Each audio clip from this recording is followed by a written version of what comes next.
Desert Radio Podcasts. Well, unpack what's been happening regarding the Bank of Namibia's governor, the Johannes, Gawaxab, who you will remember was imposed a fine, $1 million fine, that is from the Namibia Competition Commission himself, Ismael Gei-Khoibeb, as well as Gamma Investments, for implementing a merger without the Commission's approval.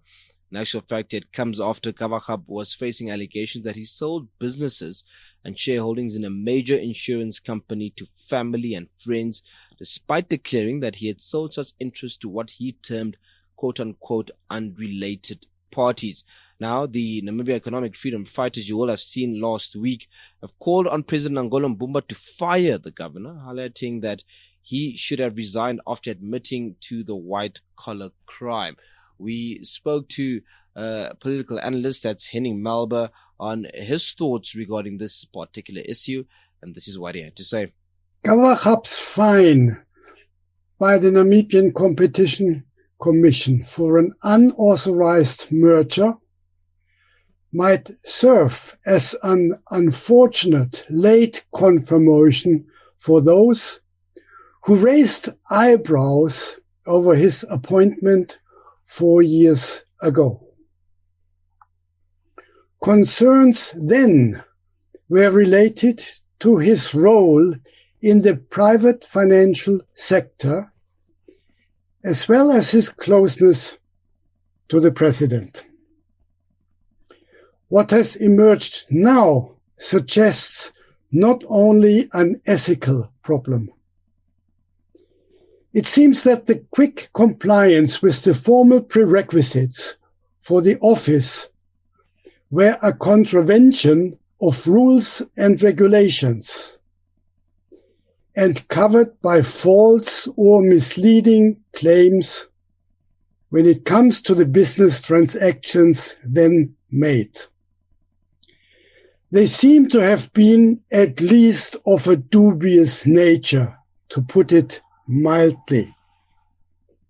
This is bad news, not only for government at the height of an election year.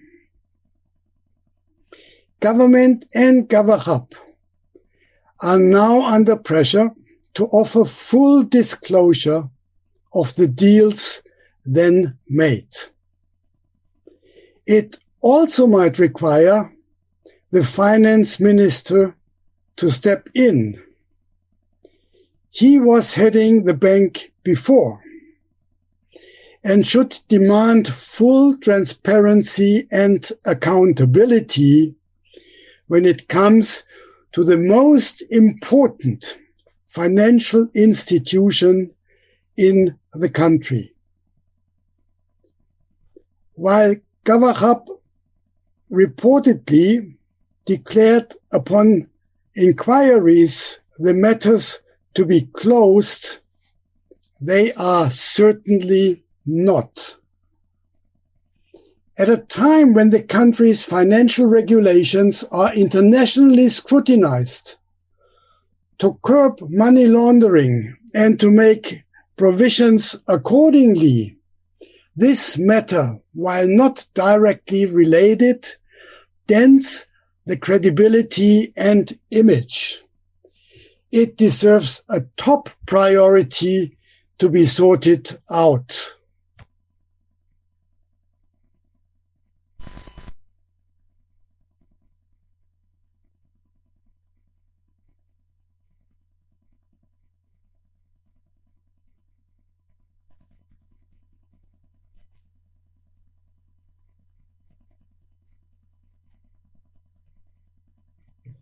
For making some time for us this morning. I just quickly want to also give a quick apology to the listeners. It seems that you couldn't hear me there as we listened to Henning Malber, who just gave his thoughts on this particular issue. This morning we are joined by the deputy leader of the Namibia Economic Freedom Fighters, that's Kalimbo Ipumbu, as well as the Popular Democratic Movement's Nico Smit, to also give their 2 cents on the story.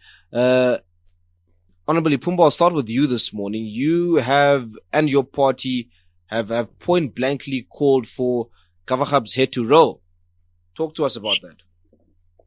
Yes, John, very good morning and morning to the listeners.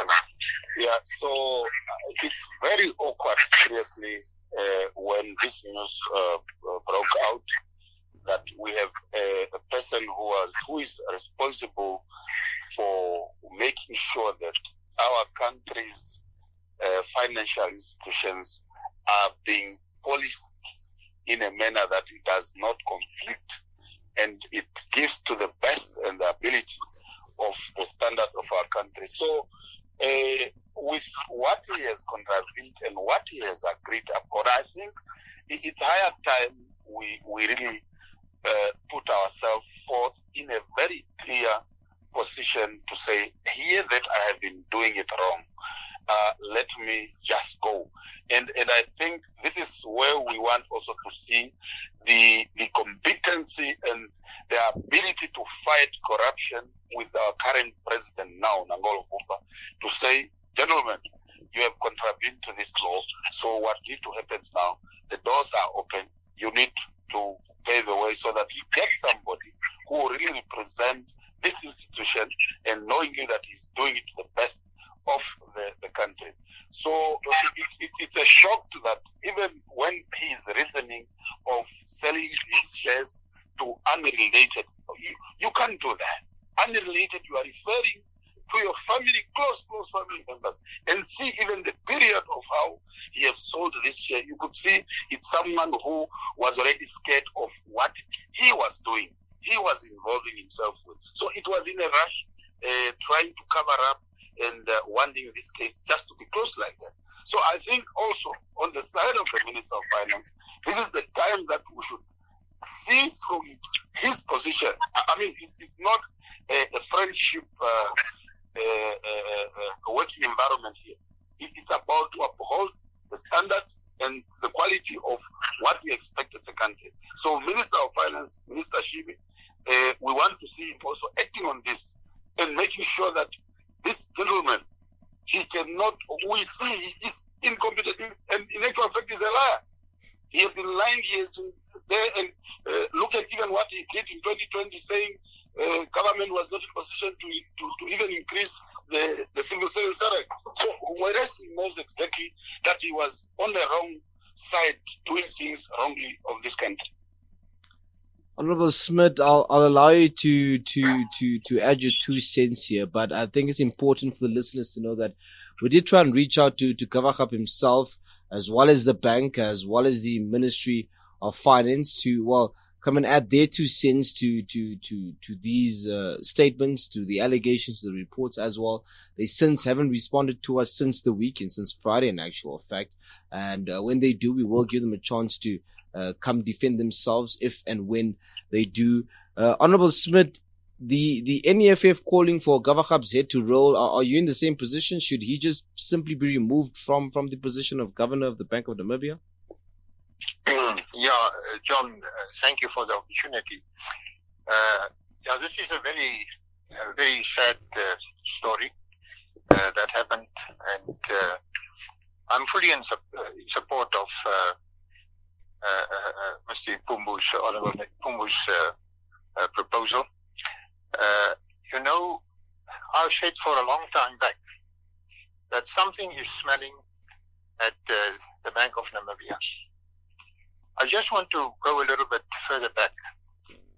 When Minister Shimi was Minister of Finance, and we had that huge money laundering by the Chinese of more than $3 billion, for which they were charged, and the court case is just going on and on and on and on forever, and nothing is coming from it. Now, if you take, and just to come back to that, how the Bank of Namibia is working, and why I'm saying something is wrong there. Those Chinese, and I don't want to defend them, they sent money out of the country to buy stock in China. But each and every cent that they have sent out was sent out through a commercial bank. And their request for sending out money was approved by the Bank of Namibia. Now already there, so if somebody is to be blamed for that more than $3 billion that was sent out of the country, then it's supposed to be the Bank of Namibia, because they finally approved that money to be sent out of the country. So even at that time, something was not right. Now, I can just say what happened here with Mr. Gawaxab is not a new thing. It's not a new thing. It's happening regularly that shares are being sold, companies are being sold to family members and friends. That is a common thing, I'm promising you. And if any journalist who want to do some investigative journalism, if they go into this, they will find hundreds of this type of cases where it happened. It's not a new thing. I'm telling you, it's not a new thing. Now, it is just as it happened. Gawaxab, and we all know it, he is actually the father of this Financial Intelligence Center. He's the creator of that. And through that, he had made a lot of enemies. He has hurt a lot of people. And in the financial underworld, these things are, tend to come back to you. And this is what is happening here.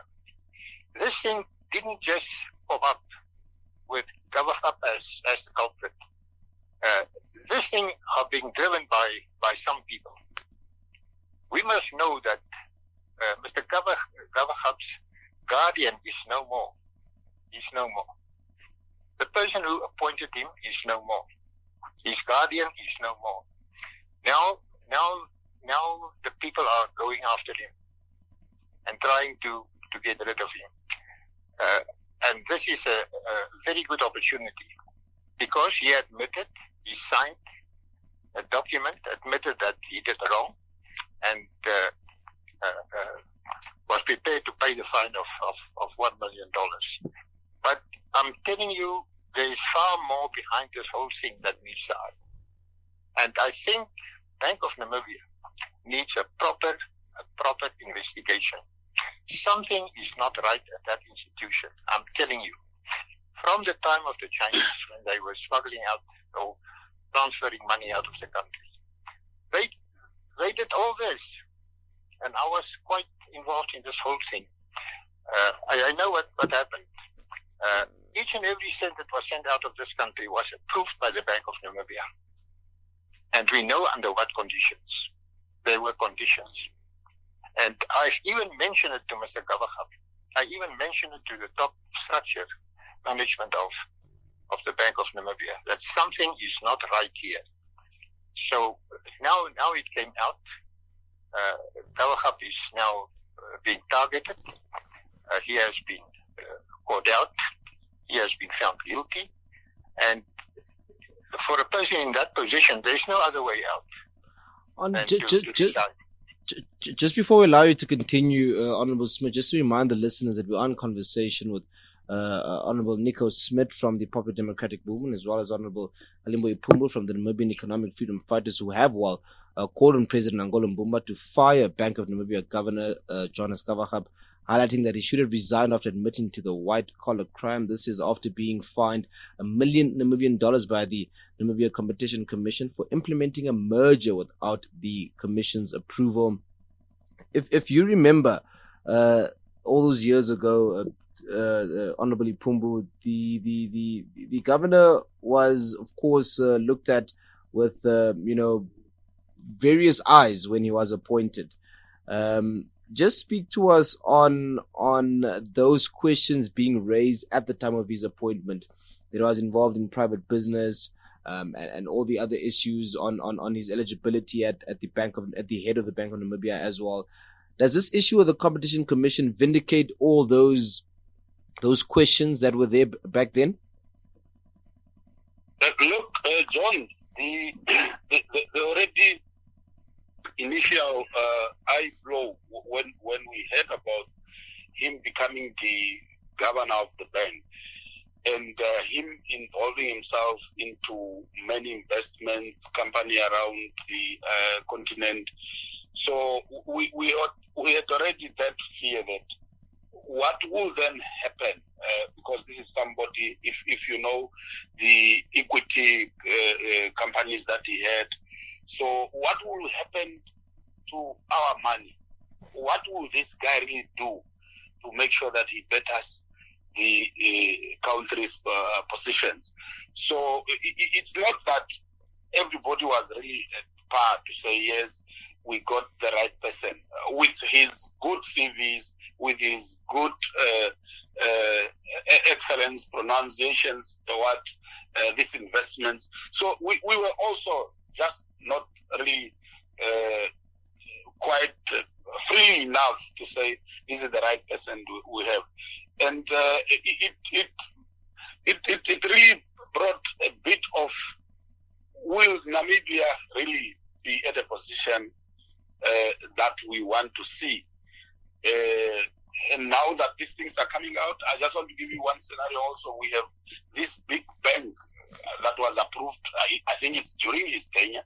So you would really agree with even Honorable Smit when he says there is a lot of transactions that were made that are approved by the bank. And this is the same person that we are talking about, the person with that CV that we see him being associated with art investment in Africa, Ghana, Nigeria, whatever. So it's not that we're really comfortable him taking over that job and then expect things just to be like normal. So all this time around, like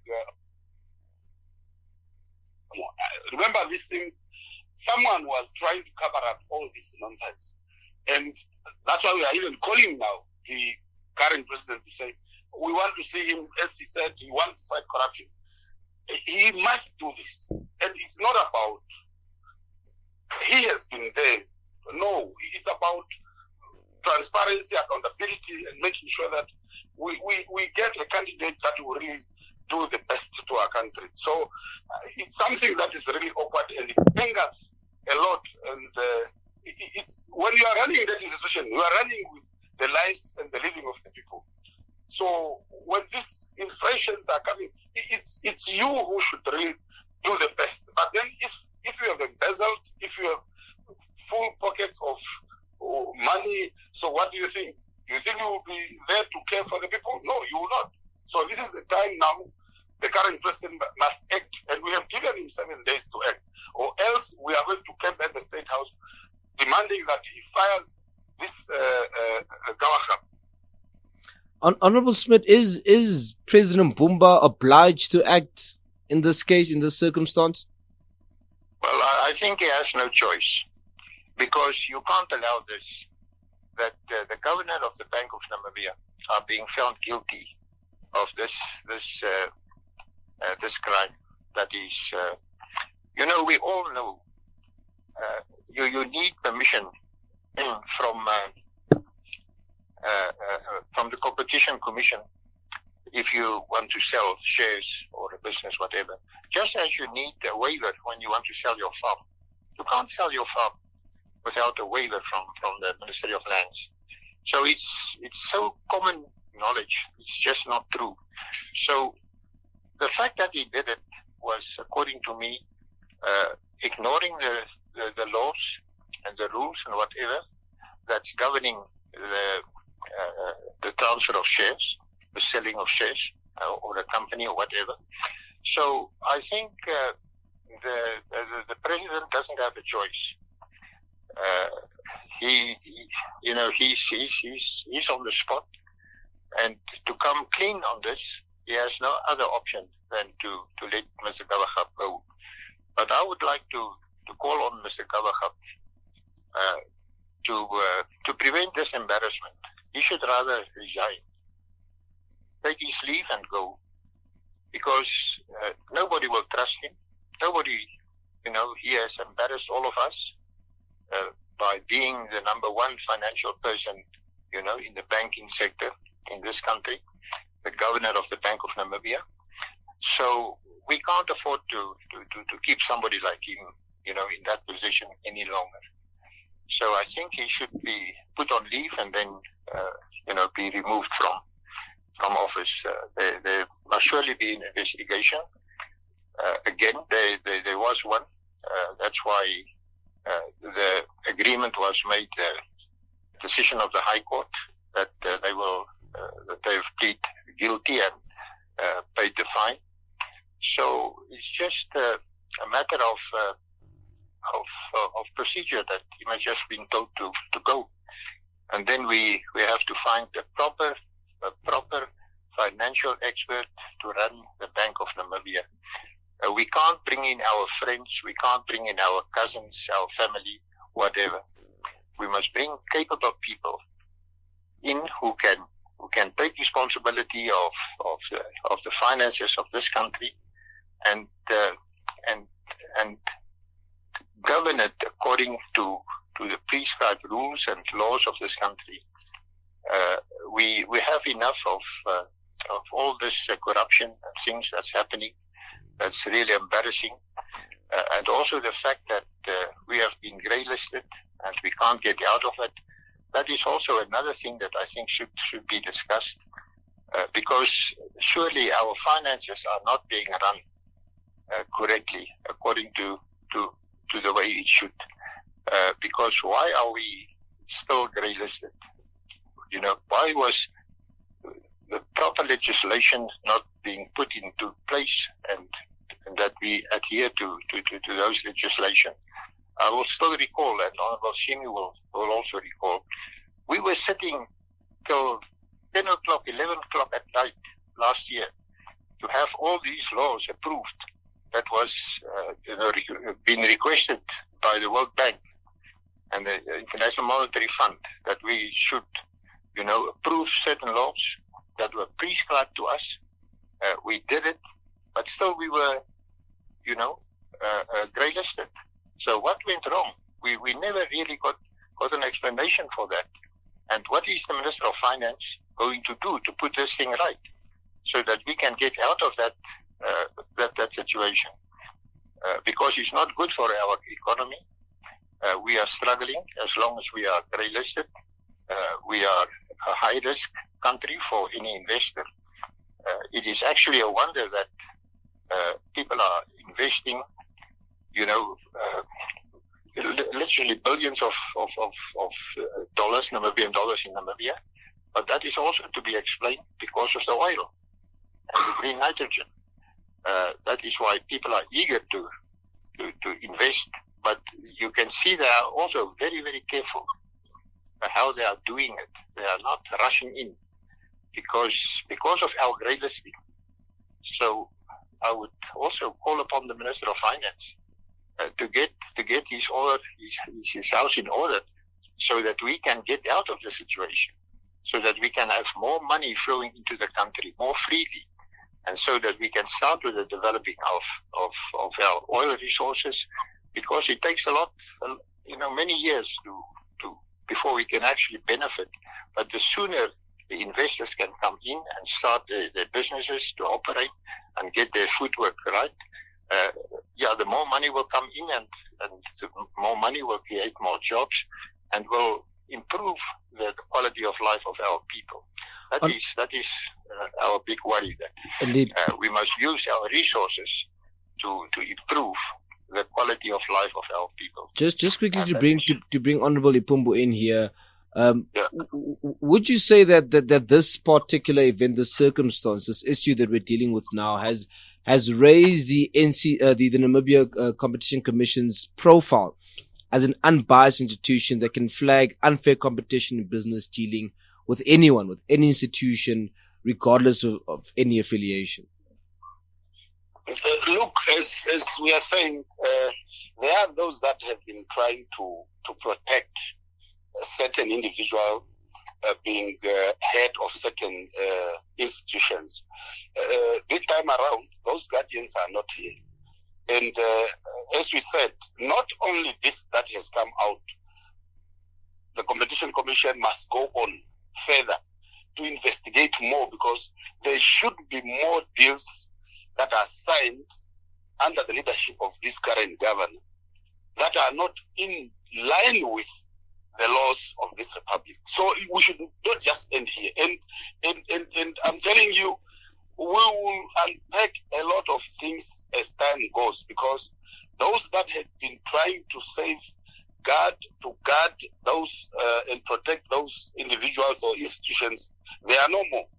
And when they are no more, those that are there now, they have no one to scare off. So they will unpack and reveal all the wrong done in all these institutions.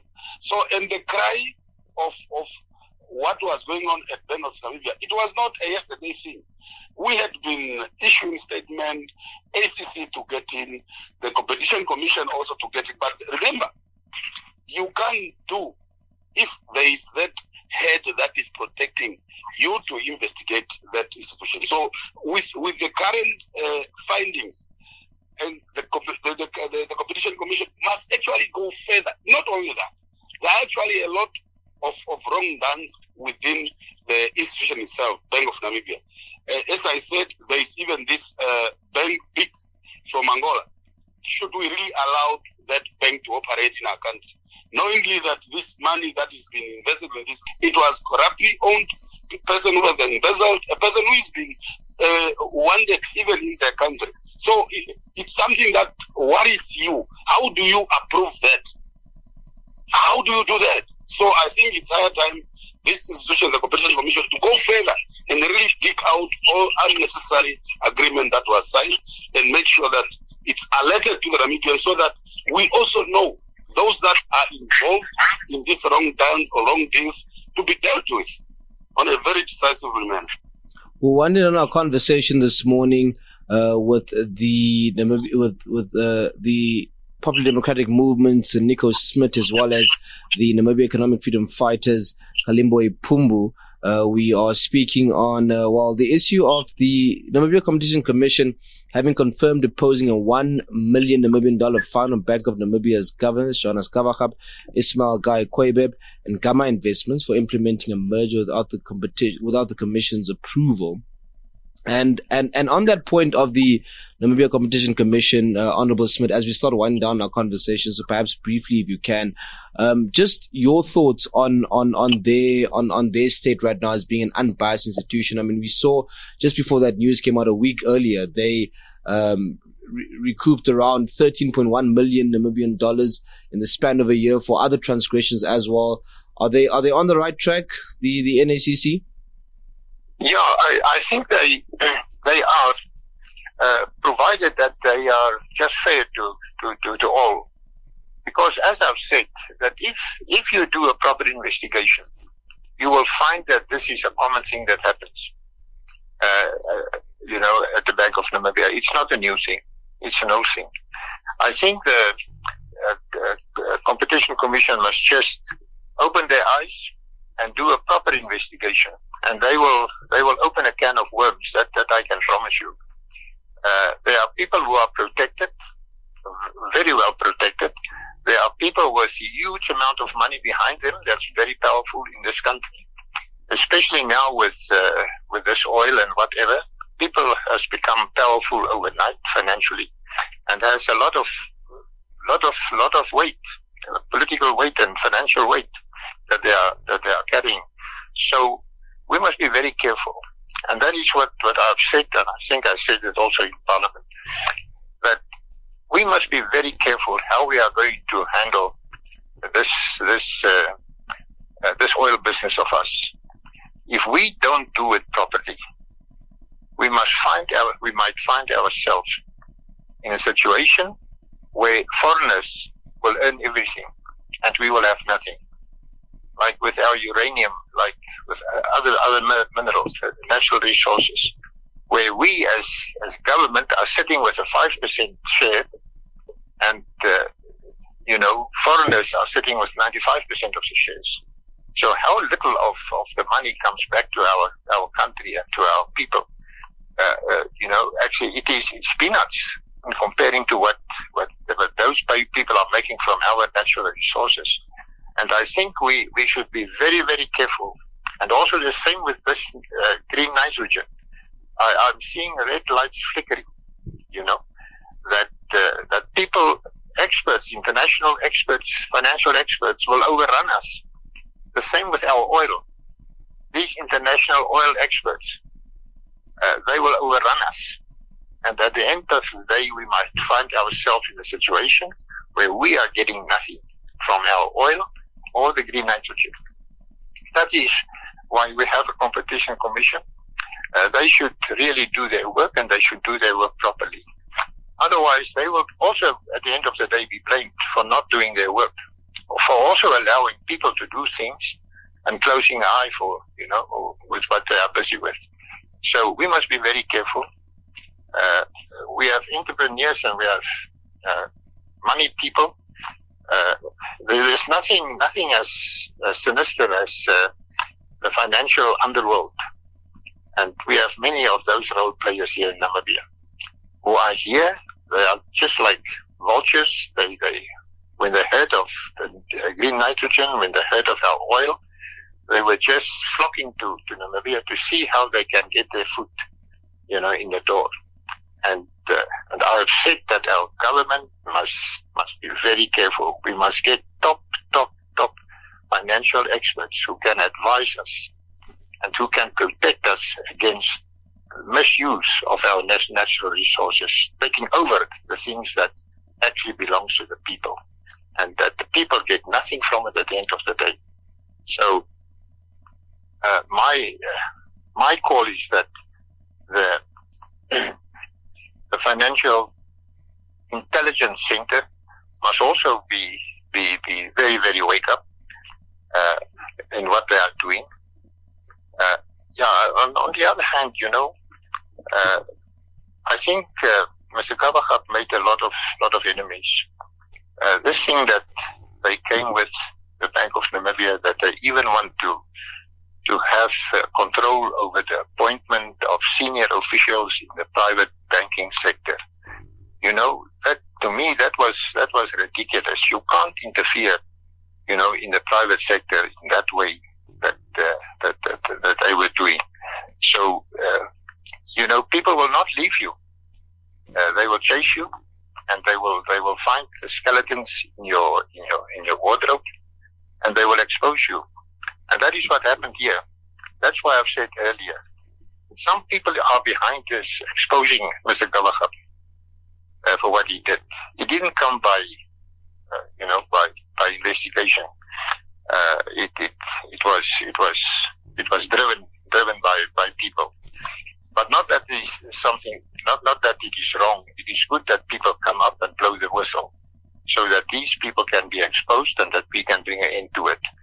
But, we have to be very careful, with our resources and how we control our money. I take, for instance, it's not only Mr. Gawaxab that's guilty. You will recall a few years back when Honorable Sledwine was still in Minister of Finance and Minister Shimi was the governor. It was decided by the Bank of Namibia that the Angolan kwacha could be used as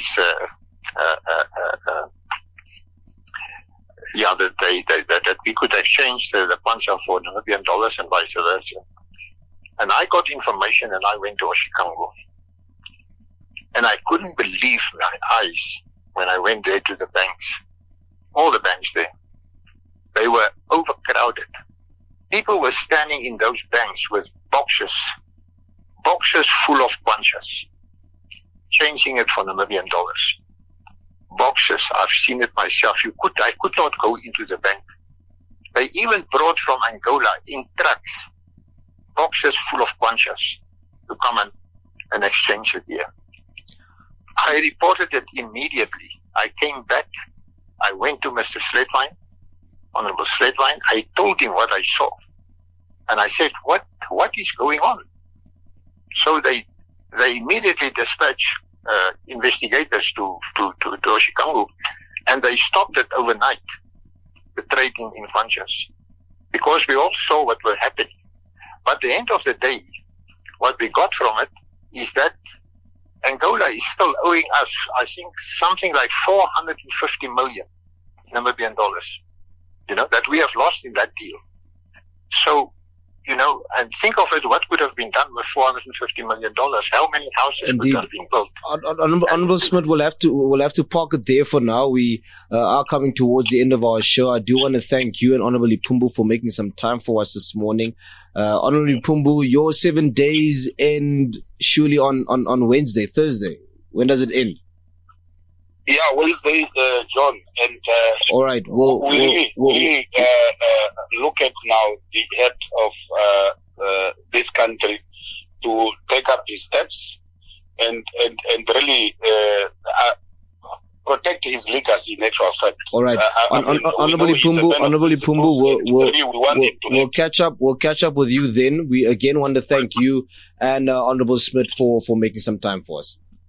Okay, thank you, John, and to the listeners. All right. Yeah. Okay, thank you. Desert Radio Podcasts.